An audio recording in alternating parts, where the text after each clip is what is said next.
साल पहले जो हमने डिसाइड किया था, आज उसकी शुरुआत करने का दिन आ गया है। ये शुरुआत है कुछ बहुत ही सुंदर होने की, क्योंकि कुछ समय से हमें बहुत ही ज़्यादा फील होने लगा था। हाँ, अब वो टाइम आ चुका है, क्योंकि हम अपनी लाइफ में कुछ इतने बिजी हो गए हैं कि हमारे पास कुछ अपने लिए करने का समय ही नहीं होता है। और इसलिए हम अपनी स्पिरिचुअल जर्नी की शुरुआत करने जा रहे हैं उज्जैन से। हम अपनी इस स्पिरिचुअल जर्नी में उन समस्त प्राचीन मंदिरों को एक्सप्लोर करेंगे जिनका धार्मिक महत्व अति विशिष्ट है। This is spiritual journey of Ujjain.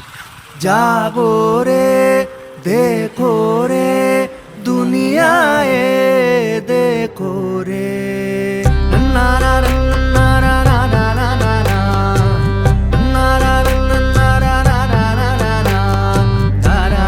ना ना। जागो रे देखो रे दुनिया ये देखो रे।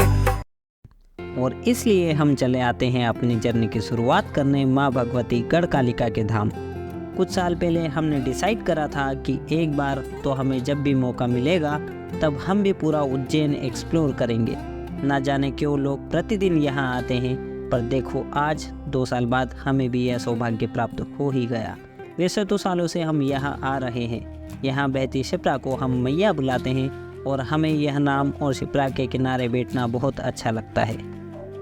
माँ मोक्षदायिनी शिप्रा के तट पर स्थित उज्जैन प्राचीन काल से ही धर्म, संस्कृति, दर्शन, विद्या एवं आस्था का केंद्र रहा है।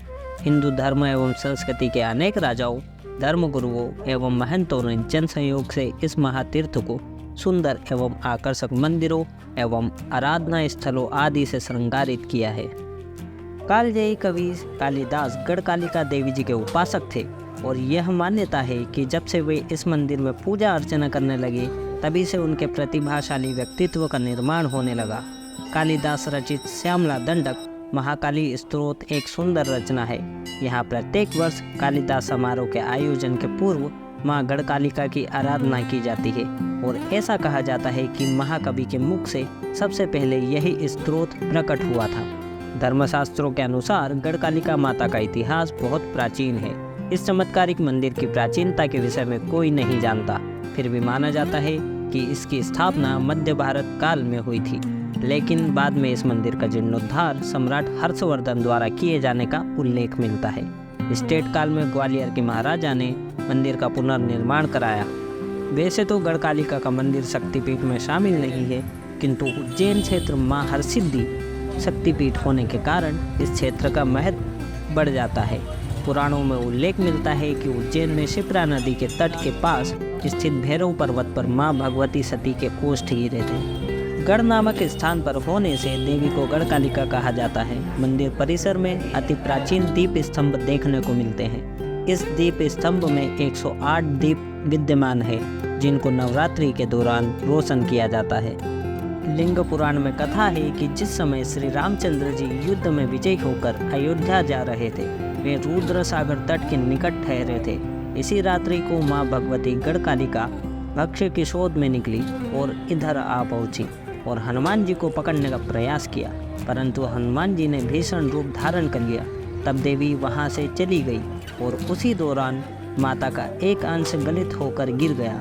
यही अंश गढ़कालिका के नाम से विख्यात हुआ।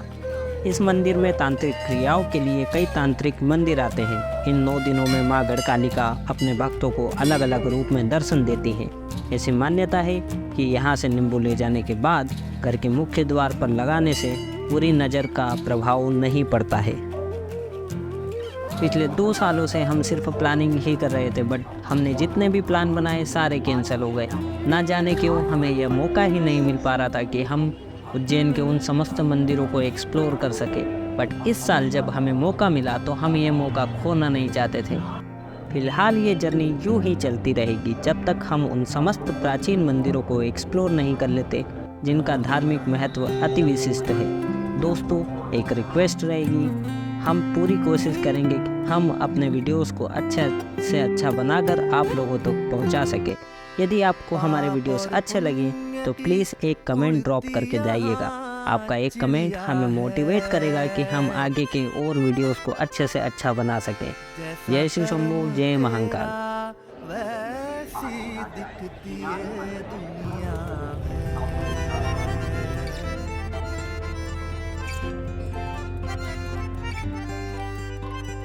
नीम नमक कच्चे कैरी फिगू